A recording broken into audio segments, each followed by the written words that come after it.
성녀 마리아 파우스티나 수녀의 일기. 예수, 마리아, 요셉. 나는 죽음을 염두에 두고 모든 행동을 한다. 나의 마지막 순간에 내가 바라는 대로 나는 그 일을 한다. 인생은 바람처럼 빨리 지나갈 것이지만 하느님의 뜻을 위해 행한 일은 사라지지 않을 것이다. 나는 내 온몸의 조직이 완전히 썩어가는 것을 느낀다.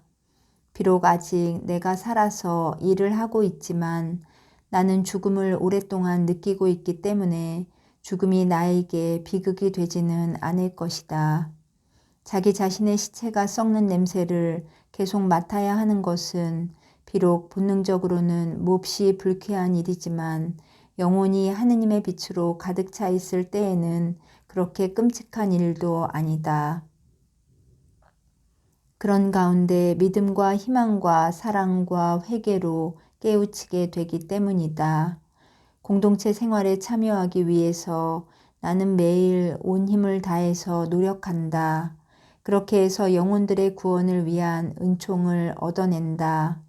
나의 희생으로 영혼들을 지옥불로부터 가려준다. 단 하나의 영혼을 구원하기 위해서라면 일생 동안 희생을 할 가치가 있기 때문에 그로 인해 하느님께 얼마나 큰 영광을 드리는지를 보면서 엄청난 희생과 고문을 견디어낸다. 주님께서는 비록 저에게 종종 천둥 같은 주님의 분노를 알려주시지만 주님의 분노는 겸손한 영혼들 앞에서는 사라집니다. 물론 주님은 위대하시지만 주님께서는 자신을 낮추고 깊이 겸손한 영혼에게는 지십니다. 오 겸손, 덕 중에서도 가장 고귀한 덕이여, 너를 가진 영혼들의 수가 얼마나 적은가. 저는 여기저기서 다만 비슷한 것들을 볼 뿐 참된 겸손은 볼 수가 없습니다. 주님, 제 눈에서 저를 없애주십시오. 그래서 제가 주님 안에서 은총을 찾을 수 있게 해주십시오. 1937년 크리스마스 전야, 영성체 후에 성모님께서는 하느님의 아드님 때문에 당신 마음속에서 걱정하셨던 것을 내게 알려주셨다. 그러나 이 걱정은 하느님의 뜻에 자신을 완전히 맡겨드리는 아름다운 향기로 가득 찼기 때문에 나는 이것을 걱정이라기보다는 오히려 기쁨이라고 부르고 싶다. 나는 내 영혼이 어떻게 하느님의 모든 뜻을 받아들여야 하는지 이해하게 되었다.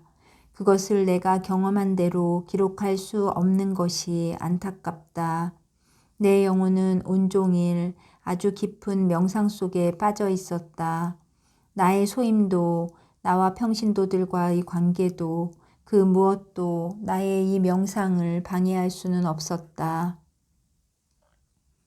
저녁 식사 전에 나는 비록 멀리 떨어져 있지만 내가 사랑하고 내게 소중한 사람들과 함께 영적으로 제병을 나누어 먹으려고 잠깐 경당에 들어갔다. 나는 깊은 기도 속에 잠겨서 먼저 사랑하는 모든 사람을 위해서 주님께 은총을 청하고 나서 계속해서 한 사람 한 사람을 위한 은총을 청했다. 예수님께서는 이것이 당신을 얼마나 기쁘게 해드렸는지 내게 알려주셨다. 하느님께서 우리가 사랑하는 사람들을 특별히 사랑하신다는 것을 알고 내 영혼은 더욱더 큰 기쁨으로 가득 찼다. 내가 식당으로 들어오고 식사 시간 중에 독서가 낭송되고 있을 때 나의 전 존재는 하느님 속으로 깊이 잠겨들었다. 나는 하느님께서 크게 기뻐하시며 우리를 바라보시는 것을 내적으로 보았다. 하느님 아버지와 나는 단둘이만 있게 되었다. 그러면서 이 순간에 나는 삼위일체의 세 분에 대해 더욱 깊이 배우게 되었다. 우리는 이 세 분을 영원토록 관상할 것이며 몇백만 년이 지난 다음에도 우리는 이제 겨우 관상을 시작했을 뿐이라는 사실을 알게 될 것이다. 인간에게 그처럼 고귀하고 신성한 하느님의 행복에 참여하도록 허락하신 하느님의 자비는 얼마나 위대하신가. 이와 함께 내 마음은 얼마나 많은 영혼들이 이 행복을 외면하였는가 하는 생각에 크나큰 아픔을 느꼈다. 우리가 제병을 나누어 먹기 시작했을 때 진실한 서로의 사랑이 우리들 사이에 넘쳐났다. 이레나 원장 수녀는 나에게 이렇게 축복해 주었다. 수녀님, 하느님의 사업이 천천히 진전되고 있습니다. 그러니 서두르지 맙시다. 대체로 수녀들은 내가 무엇보다도 원하고 있는 위대한 사랑을 내게 축원해 주었다. 나는 이 축원이 진심으로 그들의 마음에서 우러나오는 것임을 안다. 다만 한 사람은 예외였다. 그는 자신의 축원 속에 악의를 감추고 있었지만 그로 인해서 내가 큰 아픔을 겪지는 않았다. 내 영혼은 하느님으로 가득 차 있었기 때문이었다. 그렇지만 이 일로 인해서 나는 하느님께서 왜 이런 종류의 영혼과는 대화를 잘 하지 않으시는지 그 이유를 깨닫게 되었다. 이런 영혼은 언제나 거룩한 일에 있어서까지도 자신만을 추구한다는 것을 알게 되었다. 오, 내가 올바른 길에서 벗어나지 않도록 지켜주시는 주님은 얼마나 좋은 분이신가. 나는 하느님께서 나를 지켜주시리라는 것을 잘 안다. 질투를 하시면서까지 지켜주실 것이다. 그러나 위대하신 주님께서는 작은 사람들과 친교하기를 좋아하시기 때문에 내가 작은 사람으로 남아 있어야만 지켜주실 것이다. 주님께서는 커다란 영혼들은 가까이 안으시며 그들에겐 반감을 가지신다. 자정미사 때까지 깨어 있고 싶었지만 그렇게 할 수가 없었다. 나는 곧 잠이 들었고 또 몹시 아프기까지 했다. 그러나 자정미사를 알리는 종소리가 들려왔을 때 비록 점점 더 아파서 힘이 들었지만 나는 곧장 일어나서 옷을 입었다. 내가 자정미사에 도착했을 때 처음부터 나는 깊은 명상 속으로 잠겨들어 커다란 광채로 빛나는 베들레헴의 마구간을 보았다. 깊은 사랑에 잠긴 동정녀 마리아는 예수님을 포대기로 싸고 계셨지만 성 요셉은 아직 주무시고 계셨다. 성모님께서 예수님을 구유에 눕히신 다음에야 하느님의 광위가 성 요셉을 깨워서 성 요셉 또한 기도를 하였다. 그러나 얼마 후에 나는 아기 예수님과 단둘이 있게 되었다.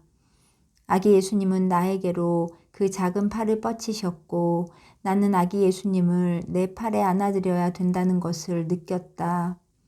예수님은 내 심장에 자신의 머리를 기대시고 그윽하게 나를 바라보심으로써 당신께서 내 심장 가까이에 계신 것이 좋다고 알려주셨다. 그 순간 예수님은 사라지시고 영성체를 알리는 종이 울렸다. 내 영혼은 기쁨으로 넘쳤다. 그러나 미사가 끝날 무렵에는 너무 기운이 없었기 때문에 경당을 나와 숙소로 가야만 했다. 공동체의 다과 시간에도 참석할 수가 없었다. 그렇지만 내 영혼은 계속 주님과 일치되어 있었기 때문에 성탄절 기간 내내 나는 무척 기뻤었다. 나는 모든 영혼들이 하느님의 위안을 받고자 원하지만 또한 인간 세계의 위안들도 전혀 포기하지 않으려 한다는 것을 알게 되었다. 그렇지만 이 두 가지는 함께 할 수 없는 것들이다. 이번 성탄절 기간에 나는 몇몇 사람들이 나를 위해 기도하고 있다는 것을 느꼈다. 나는 벌써 이 지상에서도 이런 영적인 결합과 깨달음이 있다는 것에 대해서 기쁨을 느낀다. 오, 저의 예수님, 이 모든 것들에 대해 찬미를 받으소서. 영혼이 가장 고통스러울 때 저는 언제나 혼자입니다. 아니, 사실은 혼자가 아니라 예수님, 저는 주님과 함께 있습니다.